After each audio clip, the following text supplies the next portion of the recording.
உமக்கு மேல் ஒருவரும் இல்லையே, எல்லோருக்கும் மேலாக உயர்ந்தவர். உமக்கு மேல் ஒருவரும் இல்லையே. அல்லேலூயா, அல்லேலூயா, அல்லேலூயா, ஆமென். அல்லேலூயா, அல்லேலூயா, அல்லேலூயா, ஆமென். ஒருவரால் சிருஷ்டிக்கப்படாமலே தாமாக என்றென்றும் இருப்பவர். ஒருவரால் சிருஷ்டிக்கப்படாமலே தாமாக என்று. பாருங்க, ஒரு அப்பா அம்மா கிட்ட போய் கேட்கணும், உங்களுக்கு என்னங்க விருப்பம்? அவங்க சொல்லுவாங்க, எனக்கு என்னங்க விருப்பம், என் பிள்ளை குட்டியெல்லாம் நல்லா இருக்கணும், அவ்வளவுதாங்க. இதுதான் சொல்லுவாங்க முதியவர்கள், வாழ்க்கையை அனுபவித்தவர்கள், உலகத்தை பார்த்தவர்கள், உலகத்தில் என்ன நடக்கிறது என்பதை அறிந்தவர்கள் சொல்லுவார்கள், எனக்கு என்னங்க வேணும், இத்தனை காலம் வாழ்ந்துட்டேன், எனக்கு வேண்டதெல்லாம் ஒன்றே ஒன்று தான், என் பிள்ளை குட்டி நல்லா இருக்கணும். அல்லேலூயா. கர்த்தருடைய சித்தம் அவரது பிள்ளை குட்டிகள் நல்லா இருக்கணும், அதுதான் கர்த்தருடைய விருப்பம். கர்த்தருக்கு வேற விருப்பம் இல்லைங்க, நீங்கள் நல்லா இருக்கணும், அதை மட்டும்தான் விரும்புகிறார். பாருங்க, நோவா என்ற மனிதனை பற்றி நாம் படித்திருக்கிறோம் ஆதியாகமத்தில். நோவாவை இந்த பாவ உலகத்திலே அவன் வாழ்ந்து கொண்டிருக்கிற போது கர்த்தர் அழைத்தார். அழைத்து அவனுக்கு ஒரு வேலையை கொடுத்தார். என்ன வேலை? அவன் ஒரு பேழையை கட்ட வேண்டும். பேழையுடைய நீளம், அகலம், உயரம், ஆழம் எல்லாம் சொல்லிட்டார். ஒரு நாளில் அவனும் அவன் குடும்பத்தாரும் அந்த பேழைக்குள் போக வேண்டும். நாசியில் சுவாசமுள்ள எல்லாவற்றையும் அந்த பேழைக்குள் கொண்டு போக வேண்டும். இரவு பகலாக மழை பெய்ய போகிறது. அதுவரை மழையே பெஞ்சதில்லை பூமியில், அது வரைக்கும் பனி தான் பெய்தது. மழை பெய்ய போகிறது. கர்த்தர் சொன்னது போல தன்னுடைய வேலையை நோவா செய்து முடித்தான். கர்த்தர் சொன்னது போல அவன் வேலைகளை செய்து முடித்தான்.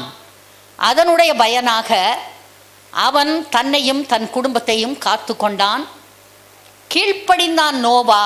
அவனுக்கு ஒன்றுமே குறைவுபடவில்லை. எல்லாம் சொல்லலாம், கர்த்தர் நோவாவை அழைத்தார், ஒரு வேலையை கொடுத்தார், அவன் கீழ்ப்படிந்தான், கர்த்தர் சொன்னது போல செய்தான், தன்னையும் தன் குடும்பத்தையும் காத்து கொண்டான். நோவாவுக்கு எந்த குறைவும் பூமியில் இல்லையே. அடுத்தது கர்த்தர் ஆபிரகாமை அழைத்தார். அவன் எங்கேயோ தூர தேசத்தில் குடியிருக்கிறான். அவனை அழைத்தார், அவனுக்கு வேலை கொடுத்தார். என்ன வேலை கொடுத்தார்? அவன் கானான் தேசத்தை உருவாக்க வேண்டும். அடுத்து ஒரு குமாரனை பெற்று அவனை தேவனுக்கு கொடுக்க வேண்டும். ஆபிரகாம் கர்த்தருக்கு கீழ்ப்படிந்தான். அதே போல கர்த்தர் அவன் வேலையை செய்தபடியால் அவனை ஆசீர்வதித்தார். அவனுக்கு ஒன்றும் குறைவுபடவில்லை. அவன் வாழ்ந்த எல்லா நாட்களிலும் அவனுக்கு ஒன்றுமே குறைவுபடவில்லை. எங்க சொல்லலாம், ஆபிரகாமை கர்த்தர் அழைத்தார், அவனுக்கு வேலை கொடுத்தார், அவன் கீழ்ப்படிந்தான், தேவ கட்டளைப்படி நடந்தான். ஆபிரகாமுக்கு ஒன்றும் குறைவுபடவில்லை. அடுத்து கர்த்தர் யாக்கோபை அழைத்தார். யாக்கோபுக்கு அவர் ஒரு வேலை கொடுத்தார். என்ன வேலை? 12 கோத்திரங்களை உருவாக்குகிற வேலை. அதிலே யூதா பிறக்க வேண்டும். யூதா கோத்திரத்து சிங்கமாக இயேசு அவதரிக்க வேண்டும். அதே போல யாக்கோபு வெகு பாடுபட்டு கர்த்தர் சொன்ன வேலையை செய்து முடித்தான். அவன் வேறு தேசத்திலே சம்பாதித்தான். கர்த்தர் அவனை திரும்பவும் வாக்கு பண்ணின தேசத்திற்கு கொண்டு வந்தார். அவருடைய சித்தம், அவருடைய பிள்ளைகள் அவர் வாக்கு பண்ணின ப்ராமிஸ்டு லேண்ட், வாக்கு பண்ணின தேசத்திற்கு வர வேண்டும். அந்த தேசத்தில் குடியிருக்க வேண்டும், வேறு இடங்களில் குடியிருக்கக்கூடாது. ஏனென்றால் அந்த தேசத்திலே மேசியாவாக இயேசு கிறிஸ்து பிறக்க வேண்டும். மனு அவதாரம் எடுத்து தெய்வம் பூமியிலே பிறக்க வேண்டும். அதற்காக அந்த இடத்தை ஆயத்தம் பண்ண வேண்டும். அதே போல யாக்கோபு கீழ்ப்படிந்தான், கர்த்தர் சொன்னபடி செய்தான், யாக்கோபுக்கு ஒன்றும் குறைபடவில்லை. சொல்லலாம், யாக்கோபை அழைத்தார், வேலை கொடுத்தார், அவன் கீழ்ப்படிந்தான், ஒன்றும் அவனுக்கு குறைவுபடவில்லை. அடுத்து கர்த்தர் மோசேயை அழைத்தார். 80 வயதில் ஆடு மேய்த்து கொண்டிருக்கிறான். கர்த்தர் அழைத்தார், அவனுக்கு ஒரு வேலை கொடுத்தார். அவன் எகிப்திலிருந்து தன்னுடைய ஜனத்தை அழைத்து கொண்டு வாக்குத்தத்தம் பண்ணப்பட்ட தேசத்திற்கு திரும்பி போக வேண்டும். அவன் கீழ்ப்படிந்தான், அதே போல வேலையை செய்து முடித்தான். அவனுக்கு ஒன்றும் குறைபடவில்லை. சொல்லலாம், மோசேயை அழைத்தார், வேலை கொடுத்தார், மோசே கீழ்ப்படிந்தான், மோசேக்கு எதுவும் குறைவுபடவில்லை. கர்த்தர் தாவீதை அழைத்தார். தாவீது எங்கேயோ சின்ன பையன், 17 வயசு பையன், ஆடு மேய்ச்சிக்கிட்டு இருக்கிறான். கர்த்தர் அவனை அழைத்தார், அவனை ராஜாவாக மாற்றினார், அவனுக்கு வேலை கொடுத்தார். என்ன வேலை? சுற்றிலுமாய் இருக்கிற பகைஞருக்கு விலக்கி இஸ்ரவேல் தேசத்தை கன்சாலிடேட் பண்ணணும், அந்த தேசத்தை உருவாக்க வேண்டும், ஆலயம் கட்டப்பட வேண்டிய இடத்தை குறிக்க வேண்டும். இந்த மாதிரி எல்லா வேலையையும் தாவீது செய்ய வேண்டும் என்று கர்த்தர் சொன்னார். அதே போல தாவீது இந்த பூமியிலே வாழ்ந்தான், கர்த்தர் கொடுத்த வேலையை செய்து முடித்தான், கர்த்தருக்கு 100க்கு 100 கீழ்ப்படிந்தான். தாவீதுக்கு ஒன்றும் குறையவில்லை. கற்களை போல வெள்ளியையும் பொன்னையும் சேர்த்து வைத்திருந்தான், காட்டத்தி மரத்தை போல கேதுரு மரத்தை குவித்து வைத்திருந்தான் என்று நாம் பார்க்கிறோம். சொல்லுங்க, தாவீதை கர்த்தர் அழைத்தார், அவனுக்கு வேலை கொடுத்தார், தேவனுடைய யுத்தங்களை நடத்தினான், கர்த்தருக்கு கீழ்ப்படிந்தான், அவனுக்கு ஒன்றும் குறைவுபடவில்லை. அதே போல கர்த்தர் அநேகரை அழைத்தார். சாலமோனை அழைத்தார், எலியாவை அழைத்தார், எலிசாவை அழைத்தார், அநேக தீர்க்கதரிசிகளை அழைத்தார், அநேக ராஜாக்களை அழைத்தார், அநேக தனி மனிதர்களை அழைத்தார். எல்லோரும் வந்தார்கள், கீழ்ப்படிந்தார்கள், அவரவருக்கு கர்த்தர் கொடுத்த வேலைகளை அவர்கள் செய்தார்கள். யாருக்கும் எந்த குறைவும் இருந்ததாக வேதத்திலே சொல்லப்படவில்லை. கர்த்தர் தான் அழைக்கிறார், கர்த்தர் தான் வேலை கொடுக்கிறார். கீழ்ப்படிந்து நடப்பவர்களை கர்த்தர் ஆசீர்வதிக்கிறார். அவர்களுக்கு ஒன்றும் ஒரு காலும் குறைவுபடுவது இல்லை. இன்றைக்கு நமது சபை இந்த திண்டுக்கல் பட்டணத்தில் இருக்கிறது. இந்த காலகட்டத்திலே கர்த்தர் உங்கள் எல்லோரையும் அழைத்திருக்கிறார். நீங்கள் எல்லோரும் இங்கே வந்திருக்கிறீர்கள். அவர் உங்கள் மேல் அன்பு கூர்ந்து உங்கள் பாவமற உங்களை கழுவி சுத்திகரித்து உங்களை நீதிமான்கள் ஆக்கி இருக்கிறார். எங்க சொல்லலாம், கர்த்தர் அழைத்தார், என் பாவம் போக என்னை கழுவி என்னை சுத்திகரித்திருக்கிறார். நான் நீதிமானாக இருக்கிறேன். ரட்சிக்கப்பட்டவர்கள் எல்லோரும் நீதிமான்கள். கர்த்தருடைய பிள்ளைகளே, கர்த்தர் உங்களை நீதிமான்கள் ஆக்கி இருக்கிறார். உங்களுக்குள்ள அந்த உணர்வு எப்போதும் இருக்க வேண்டும். நான் நீதிமான், நான் பரிசுத்தமான், நான் தேவனுடைய பிள்ளை, கர்த்தர் என்னை இந்த பூமியிலே சாட்சியாய் வாழ்வதற்காக வைத்திருக்கிறார். இதை அடிக்கடி சொல்லணும். காலையில் சொல்லணும், மத்தியானம் சொல்லணும், ராத்திரி சொல்லணும். எப்பையெல்லாம் உங்களுக்கு சொல்ல தோன்றுகிறதோ இதை தினமும் நீங்கள் அறிக்கை செய்ய வேண்டும். நான் நீதிமான், நான் தேவனுடைய பிள்ளை, நான் பாவி இல்லை, கர்த்தர் என்னை சுத்திகரித்திருக்கிறார், நீதிமானாக்கி இருக்கிறார். இதை நீங்கள் சொல்லணும். நீங்கள் கீழ்ப்படியும் போது கர்த்தர் உங்களுக்கு ஒரு குறைவையும் வைக்க மாட்டார். நோவாவுக்கு குறைவில்லை, ஆபிரகாமுக்கு குறைவில்லை, ஈசாக்குக்கு குறைவில்லை, யாக்கோபுக்கு குறைவில்லை, யோசேப்புக்கு குறைவில்லை, தாவீதுக்கு குறைவில்லை, ஆரோனுக்கு குறைவில்லை, மோசேக்கு குறைவில்லை. கர்த்தர் யாரையெல்லாம் அழைத்தாரோ அத்தனை பேருக்கும் எந்த ஒரு குறைவும் இல்லாமல் நல்ல அருமையான வாழ்க்கையை பூமியிலே வாழ்வதற்கு கர்த்தர் அருள் செய்தார். இந்த கடைசி காலத்திலே வாழ்கிற நம்மை கர்த்தர் அழைத்திருக்கிறார். நம்ம ஒவ்வொருவருக்கும் கர்த்தர் வேலை கொடுத்திருக்கிறார். என்ன வேலை, அதை நாம் பார்க்க போகிறோம். எடுங்க எல்லாரும், வெளிப்படுத்தின விசேஷம் 1வது அதிகாரம் 6-7 வசனங்களை படிக்க போகிறோம். எடுத்துக்கங்க. வெளிப்படுத்தின விசேஷம் 1வது அதிகாரம் 6-7 வசனங்கள் எல்லாரும் சேர்ந்து வாசிக்கலாம். 6வது வசனம், நம்மிடத்தில் அன்பு கூர்ந்து தமது இரத்தத்தினாலே நம்முடைய பாவங்கள் அற நம்மை கழுவி தம்முடைய பிதாவாகிய தேவனுக்கு முன்பாக நம்மை ராஜாக்களும் ஆசாரியர்களும் ஆக்கின அவருக்கு மகிமையும் வல்லமையும் என்றென்றைக்கும் உண்டாயிருப்பதாக. ஆமென். இதோ மேகங்களுடனே வருகிறார், கண்கள் யாவும் அவரை காணும், அவரை குத்தினவர்களும் அவரை காண்பார்கள், பூமியின் கோத்திரத்தார் எல்லாரும் அவரை பார்த்து புலம்புவார்கள். அப்படியே ஆகும். ஆமென். அன்பான தேவப்பிள்ளைகளே, வசனம் சொல்லுகிறது, அவர் நம்மை அழைத்தார், பாவங்கள் அற நம்மை கழுவி சுத்திகரித்திருக்கிறார், நம்மை ராஜாக்களாகவும் ஆசாரியர்களுமாக ஆக்கியிருக்கிறார். நம்மை அழைத்தார், பரிசுத்தமாக்கினார், நம்மை கழுவி சுத்திகரித்திருக்கிறார், நம்மை ராஜாக்களும் ஆசாரியர்களுமாக ஆக்கியிருக்கிறார். இதோ மேகங்களுடனே சீக்கிரமாக வரப்போகிறார். எல்லாருடைய கண்களும் அவரை காணும், அவரை குத்தினவர்களும் அவரை நோக்கி பார்ப்பார்கள்.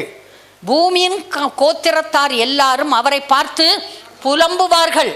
ரட்சிக்கப்பட்ட பிள்ளைகள் மட்டும் புலம்ப மாட்டார்கள். ரட்சிக்கப்பட்ட பிள்ளைகள் மட்டும் அவரோடு கூட பறந்து போவார்கள்.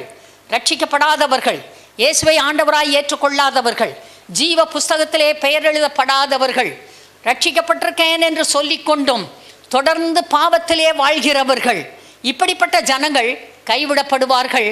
மற்ற எல்லோரும் பரலோகத்திற்கு போய் சேருவார்கள். அதனால தான் சொல்கிறது, விசுவாசிகள், ரட்சிக்கப்பட்டவர்கள் தொடர்ந்து நீங்கள் உங்களுடைய பரிசுத்தத்தை காத்து கொள்ள வேண்டும். அவர் எப்போது வருவார் நமக்கு தெரியாது. திடீரென்று வருவார். அவருடைய வருகை இரவிலே திருடன் வருகிறது போல இருக்கும். அந்த நாளையும் நாளியையும் ஒருவரும் அறியார், பிதா தவிர குமாரனும் அதை அறியார். சீக்கிரத்தில் வரப்போறாரு. அந்த கடைசி காலகட்டத்தில் வாழ்ந்து கொண்டு இருக்கிறோம். உங்களுக்கு தெரியும், உங்ககிட்ட ஏற்கனவே சொன்னோம், இஸ்ரவேல் தேசத்திலே சுவிசேஷத்திற்கு கதவு மூடப்பட்டு விட்டது. போன வாரத்தில் இயேசு அழைக்கிறார் கூட்டத்தை சேர்ந்தவங்க இலங்கையில் போய் இறங்குனாங்க.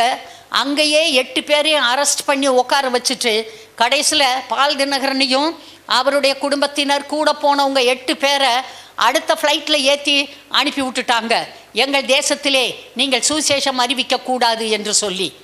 பிரேசில் தேசத்தில் ஒரு அருமையான கூட்டம் நடந்து கொண்டிருந்தது. சிலர் மோட்டர் சைக்கிள், காரு, அது இதில் வந்து எப்படியாவது இந்த கூட்டத்தில் இருக்கவங்களை அடிக்கணும், உதைக்கணும்னு வந்தாங்க. எல்லாரும் வந்தப்போ வானத்திலிருந்து நெருப்பு இடி முழக்கத்தோடு வந்து அவங்க மேலே விழுந்து அவர்கள் அத்தனை பேரையும் கொன்று போட்டு விட்டது. நான் போன வாரம் பார்த்தேன், பிரேசில் தேசத்தில் ஒரு சூப்பர் மார்க்கெட்டில் திடீர்னு ஒருத்தர் பாட்டு பாட ஆரம்பித்தார். கடைக்கு வந்திருந்த அத்தனை பேரும் பாட்டு பாடுறாங்க, இயேசுநாதரை துதிச்சு. பெரிய 50-60 பேர் எந்த இடத்துல என்ன சாமான் வாங்கிட்டு இருந்தாங்களோ அந்த சாமானத்தை எடுத்து வச்சுட்டு எல்லாரும் உற்சாகமாக பாடிட்டு இருக்காங்க. இதுதான் எழுப்புதலின் காலம். ஹல்லேலூயா. நம்ம ஊரில் இது நடக்கணும், நம்ம தேசத்தில் இது நடக்கணும். இது எழுப்புதலின் காலமாக இருக்கிறது. நீங்கள் ஜெபித்தால் இப்படிப்பட்ட எழுப்புதல் நம் தேசத்திற்கு வரும். நம்முடைய திண்டுக்கல் மாவட்டத்திலிருந்து தமிழ்நாடு முழுவதும் எழுப்புதல் புறப்பட்டு போகும். தமிழ்நாட்டிலிருந்து இந்தியா முழுவதும் எழுப்புதல் புறப்பட்டு போகும். ஜனங்கள் ஆசீர்வதிக்கப்படுவார்கள். இந்தியாவிலிருந்து உலகத்தின் பல ஜனங்களுக்கு சுவிசேஷம் போகும். ஒரே ஒரு வழி, மனிதன் பரிசுத்தனாய் வாழ வேண்டும், நீதிமானாய் வாழ வேண்டும், குற்றமற்றவனாய் வாழ வேண்டும், கர்த்தருக்கு பிரியமாய் வாழ வேண்டும். கர்த்தர் அப்பேற்பட்ட மனிதர்களுக்கு எந்த ஒரு குறைவும் இல்லாமல் ஆசீர்வதிப்பார். அல்லேலூயா. பிரச்சனை பண்றவங்களெல்லாம் விரட்டி விட்டுருவார். எங்கேயாவது போங்க, என் பிள்ளைகளை உத்தரப்படுத்தாதீங்க, என் பிள்ளைகள் நல்லா இருக்கட்டும், என் பிள்ளைகளுக்கு தொந்தரவு கொடுக்காதீங்கன்னு சொல்லிட்டு விரட்டி விட்டுருவார். அல்லேலூயா. கர்த்தர் உங்களோடு இருக்கிறார். உங்களை அழைத்தவர் உண்மையுள்ளவர். அவர் உங்களை கொண்டு பெரிய வேலையை செய்ய விரும்புகிறார். என்ன வேலை செய்ய விரும்புகிறார் பாருங்க. இப்போதான் வாஸ்தவம். என்ன வாஸ்தவம்? இந்த ரெவலேஷன், வெளிப்படுத்தின விசேஷம் 1வது அதிகாரத்தில் 6வது வசனத்தை வாஸ்தவம். அவர் நமக்கு பாவங்களற கழுவி நமக்கு ரட்சிப்பை கொடுத்திருக்கிறார். நம்பர் 1, ரட்சிக்கப்பட்டிருக்கிறோம். அடுத்தது, நமக்கு நல்ல சாட்சியுள்ள வாழ்க்கை வாழ்வதற்காக நம்ம இந்த பூமியிலே வைத்திருக்கிறார் ராஜாக்களாக. ராஜாக்களுக்கு என்னங்க குறை? கர்த்தர் உங்களை ராஜாக்களைப் போல அதிகாரம் உள்ளவர்களாய் குறைவில்லாத வாழ்க்கை வாழ்வதற்காக வைத்திருக்கிறார். 3வது, உங்களை ஆசாரியர்களாக்கி இருக்கிறார். எனவே நீங்கள் அத்தனை பேரும் ஊழியம் செய்ய வேண்டும். எல்லாருடைய கண்களும் இயேசுடைய இரண்டாம் வருகையை பார்க்க போகிறது. கல்லறைகள் திறக்க போகிறது. மரித்த அத்தனை பேரும் எழும்ப போகிறார்கள். சபை எடுத்துக்கொள்ளப்பட போகிறது. நீங்களும் நாங்களும் சபை ரட்சிக்கப்பட்டவர்கள் எல்லோரையும் கர்த்தர் எடுத்துக்கொள்ளுவார். சபை எடுத்துக்கொள்ளப்படும். அந்த நாளிலே பாருங்க, ரட்சிக்கப்படாதவர்கள் மட்டும் இருப்பாங்க. திடீர்னு இப்போ வந்தார்னா சபையே நம்மெல்லாம் பறந்து போயிடுவோம். சுற்றி இருக்கவங்களாம் ஓடி வருவாங்க, வந்து பார்ப்பாங்க, என்ன ஆச்சு, ஹேண்ட்பேக்கெல்லாம் இங்கேயே இருக்குது, ஆளை காணா, இந்த மைக் செட்டு அது இது இந்த கீபோர்டு எல்லாம் இருக்குது, வாஸ்தவனை காணா, பிரசங்க யாரை காணா, உட்காந்துருக்கவங்கள காணா, எல்லாம் அப்படியே இருக்குது. அட காணிக்கடப்பா கூட இங்கே இருக்குது, நல்லதா போச்சுடான்னு 4 பேர் வந்து தூக்கிட்டு ஓடுவான் பாருங்க. அல்லேலூயா. அன்பானவர்களே, இது நடக்கும். பஸ்ஸு ஓட்டிக்கிட்டே இருப்பார் டிரைவரு. ரட்சிக்கப்பட்ட டிரைவர் என்ன செய்வார்? பறந்து போயிடுவார். பஸ்ஸுக்கு என்ன ஆகும்? ஏரோப்ளேனில் பைலட் ரட்சிக்கப்பட்டவர் பறந்துருவார். ஏரோப்ளேனுக்கு என்ன ஆகும்? ட்ரெயின் போய்கிட்டு இருக்கும், ஓட்டுறவர் எடுத்துக்கொள்ளப்படுவார். ட்ரெயினுக்கு என்ன ஆகும்? யோசித்து பாருங்க. இதெல்லாம் நடக்கத்தான் போகுது. அல்லேலூயா. நம்முடைய காலத்தில் நடக்கலாம், அல்லது நாம் பரலோகத்திலிருந்து அதை பார்க்க போகிறோம். அல்லேலூயா. இதெல்லாம் நடக்குங்க. ஏதோ நான் சும்மா கதை சொல்கிறேன்னு நினைக்காதேங்க. பைபிள் அதுக்கு தான் வாங்கணுங்கிறது. பைபிள் வாங்கணும், பைபிளை வாசிக்கணும். எல்லா அறிவை விட வேத அறிவு அதிகமாக இருக்க வேண்டும். என்ன படிப்பு படித்து என்ன வேலை செய்திருந்தாலும் உங்களுக்கு இருக்கிற எல்லா அறிவையும் விட வேத அறிவு உங்களுக்கு அதிகமாய் இருக்க வேண்டும். நீங்கள் எவ்வளோக்கெவ்வளோ பைபிளை படிக்கிறீங்களோ அவ்வளோக்கு அவ்வளோ உங்களுக்கு நல்ல எதிர்காலம் இருக்கிறது. பாருங்கள், யாங்கிச்சோ சவுத் கொரியாவில் இருக்கார். இப்போ தான் கொஞ்ச நாளைக்கு முன்னாடி இறந்தார். அவர் அங்கே ஊழியம் செஞ்சார். அவர் ஊழியத்தை ஆரம்பித்தப்போ சின்ன பையன். 2வது உலக மகாயுத்தம் நடந்து கொண்டிருந்தது. ஜப்பானியர்களும் வடகொரிய மக்களும் இவர்களை ஆக்கிரமிப்பு செய்வதற்காக ஊர் ஊராக பிடிச்சிட்டு இருந்தாங்க.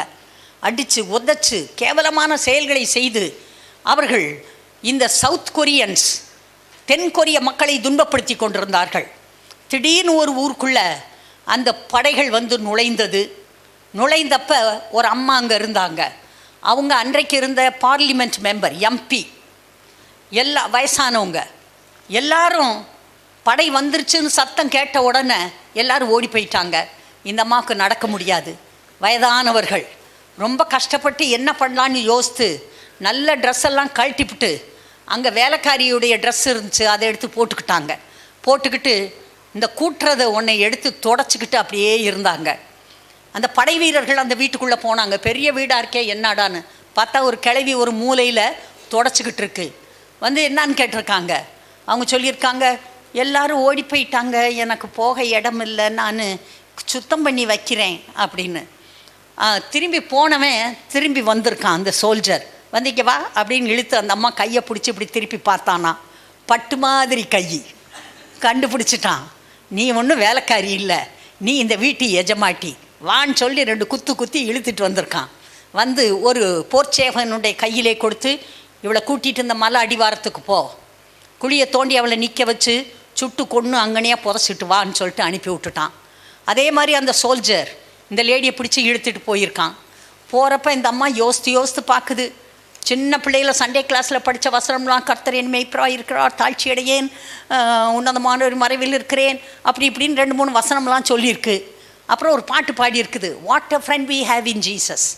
ஒரு இயேசுவை போல பிராண சிநேகிதர் உண்டோ அப்படின்னு ஒரு பாட்டு இருக்குது.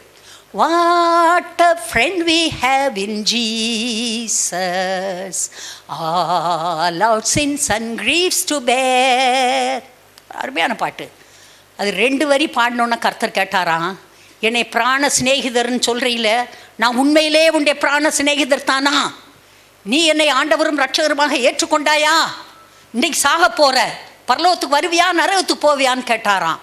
அந்த அம்மா அங்கேயே ஓன்னு கத்தி அழுது, என்னை மன்னியு ராஜா, என்னை மன்னியும் ஆண்டவரே, நான் இப்போ உங்களை ஏற்றுக்கிறேன், நான் இப்போ ரட்சிக்கப்படுறேன், நான் நரகத்துக்கு போகக்கூடாது, பரலோகத்துக்கு வரணும், ஓ கர்த்தாவேன்னு கத்தி அழுதுருக்கு. அந்த கூட்டு போன அந்த சோல்ஜர் 2 அடியை போட்டு, என்ன கத்திக்கிட்டு வர்றேன், நானும் பார்க்குறேன், அப்போ இருந்து என்னமோ பேசிகிட்டே வர்றேன், ஒழுங்கா நடன்னு சொல்லி பிடிச்சி இழுத்துட்டு போயிருக்கான். அங்கே போயாச்சு, மலை அடிவாரம் வந்துருச்சு. இந்த அம்மாவை நிற்க வச்சுட்டு குழியை தோண்டியிருக்கான் புதைக்கிறதுக்கு. அடுத்து இந்த அம்மாவை இறங்கி உள்ள நில்லு அப்படின்னு இருக்கான். அது இறங்கி நின்றுட்டு அது பாடிக்கிட்டு இருக்குது, அது வசனத்தை சொல்லிக்கிட்டு இருக்கு. உடனே இவன் சொன்னானா, இந்த பார் சாக போகிற சுட போகிறேன், துப்பாக்கி எடுத்துட்டான், உன்னுடைய கடைசி விருப்பம் என்ன சொல்லு. அந்த அம்மா சொல்லிச்சான், மகனே உனக்காக நான் ஜெபம் பண்ணணும். இது என்னடா தொல்லையாக போச்சு, இது பாடினதெல்லாம் சகித்தேன், இது பேசினதெல்லாம் கேட்டேன், கடைசியில் இப்படி வேற சொல்லி தொலைதேன்னு சொல்லிட்டு சரி வந்தானா, இங்கே வா அப்படின்னு அவனை கட்டி பிடிச்சி, ஆண்டவரே இவன் ரட்சிக்கப்படணும், இவன் மனம் திரும்பணும், இயேசுவை ஆண்டவராய் இவன் ஏற்றுக்கொள்ள வேண்டும், இவன் பரலோகத்திற்கு பிரஜையாக மாற வேண்டும், அப்படி இப்படி இந்த அம்மா ஜெபம் பண்ணியிருக்கு. ஜெபம் பண்ணப்போ கர்த்தர் அங்கே ஒரு அதிசயத்தை செய்தார். இந்த அம்மா மறைஞ்சிருச்சு. ஜெபிக்கிற இடத்துல இவனுடைய சொந்த அம்மா வந்து நிற்கிது. அந்த அம்மா இவனுக்காக அடிக்கடி ஜெபம் பண்ணுற அம்மா, அது ஒரு விசுவாசி. எப்போ பார்த்தாலும் பைபிளை படுறா, நீ கர்த்தருடைய பிள்ளையா மாறுன்னு சொன்னால் அவன் கேட்கவே மாட்டான். இப்போ யுத்த படை வீரனாக வந்து ஒரு விசுவாசியை சுட்டு கொல்றதுக்கு வந்திருக்கான். அந்த அம்மா ஜெபத்தை பண்ணிட்டு ஆமேன்னு சொல்லிட்டு கண்ணை திறந்து பார்க்க தான் பையன் அழுதுகிட்டு இருக்கான். அது கேட்டுச்சான், எதுக்குடா அழுதுகிட்டு இருக்க, ஏன் அழுகிறன்னு. அவன் சொன்னானா, ஒன்று நடந்துச்சு உனக்கு தெரியாது, நீ கண்ணை மூடிட்டு இருந்த, நீ மறைஞ்சிட்ட, எங்கள் அம்மா வந்து ஜெபம் பண்ணிச்சு. எங்கள் அம்மா எனக்காக பல வருடங்கள் ஜெபம் பண்ண தாய், எங்கள் அம்மாவை என்னால் கொல்ல முடியாது, ஏறி வான்னு சொல்லி ஏறி தூக்கி விட்டு ஓடு அந்த மலைக்கு, எவ்வளோ வேகமாக நடக்க முடியுமோ நடந்து போய் சேரு, நான் சீக்கிரமாக ஒரு துப்பாக்கியில் ஒரு குண்டை சுட போகிறேன், வானத்தை நோக்கி சுடுவேன், நீ ஓடி போயிடணும், அதுக்கு பிறகு நீ இல்லை. இப்படி ஒரு ஆள் இருந்ததே இல்லை, ஞாபகத்தில் வச்சுக்க.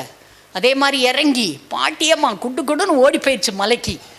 போனதுக்கு பிறகு பையன் வானத்தை நோக்கி சுட்டான், மண்ணை போட்டு மூடுனான், மூடிட்டு ஒரு செடியை அந்த இடத்துல தூக்கி வச்சுட்டு போயிட்டான். அல்லேலூயா. கொஞ்ச நாளில் அந்த குண்டு வீசினாங்க, அணுகுண்டு, ஹிரோஷிமா நாகாசாகி மேலே அணுகுண்டு வீசினாங்க, யுத்தம் நிறுத்தப்பட்டது, எல்லாம் முடிஞ்சிட்டு இந்த அம்மா திரும்பவும் மலையிலிருந்து எப்படியோ வந்து சேருது வீட்டுக்கு, சொந்த வீட்டுக்கு வந்துச்சு. வந்த பிறகு ஊழியர்கள் நடக்கிறது. யாகிச்சோ காலையில் பேசுகிறாரு, பிரேக்ஃபாஸ்ட்டு டிவி அவர் பேசுகிறாரு, அவர் செய்தியை போட்டு கேட்குது, ஒரே சந்தோஷம். ஃபோன் பண்ணி அவரை வீட்டுக்கு வர சொல்லிச்சு. வீட்டுக்கு வர சொல்லி தன்னுடைய சாட்சியை சொல்லிச்சு. சொல்லி இந்த சாட்சியை சொல்லு, எல்லாருக்கும் நீ அறிவிக்கலாம் அப்படின்னு சொல்லிட்டு அந்த அம்மா சொன்னாங்க, எப்போ நீ மைக்க பிடிச்சு நீ கர்த்தரை பற்றி பேசினாலும் you should preach only the gospel, you should preach the kingdom of God, நீ தேவனுடைய ராஜ்யத்தை பிரசங்கிக்க வேண்டும், வேற எந்த கதையும் நீ பேசக்கூடாது அப்படின்னு அந்த அம்மா சொன்னாங்களாம். பல வருடங்களாக அவர் அதை பிரசங்கிச்சார். அதை பற்றி எழுதி ஒரு புக்கில் இந்த சாட்சியும் எழுதி வச்சிருக்கார். கர்த்தருடைய பிள்ளைகளே, கர்த்தர் இருப்பது உண்மை, பிசாசு இருப்பது உண்மை, பரலோகம் இருப்பது உண்மை, நரகம் இருப்பது உண்மை, ரட்சிப்பு உண்மை, ரட்சிக்கப்படாம நரகத்துக்கு போகிற கூட்டம் உண்மை. நீங்கள் கர்த்தருடைய பிள்ளைகள், அவர் உங்களுக்கு வேலை கொடுத்திருக்கிறார், உங்களை பரிசுத்த ராஜரீக ஆசாரிய கூட்டமாக மாற்றி இருக்கிறார். நீங்கள் பரிசுத்தவான்கள், நீங்கள் ராஜரீகமானவர்கள், உங்களுக்கு அதிகாரம் வல்லமை உண்டு, பரிசுத்த ஆவியானவர் உங்களுக்குள் இருக்கிறார். நீங்கள் பூமியில் கட்டுகிறது பரலோகத்தில் கட்டப்படும், நீங்கள் பூமியில் கட்டவிழ்ப்பது பரலோகத்திலே கட்டவிழ்க்கப்படும். கர்த்தர் உங்களோடு இருக்கிறார், நீங்கள் ஜெபிச்சா எல்லாம் நடக்கும். கர்த்தர் சொல்றாரு, அறுப்பு மிகுதி வேலையாட்களோ கொஞ்சம், அறுப்புக்கு எஜமான் வேலைக்கு ஆட்களை அனுப்பும்படியாய் வேண்டிக் கொள்ளுங்கள் சொல்லியிருக்காரு. சபையாக எழுந்து நிற்கலாம், ஜெபம் பண்ணுங்க.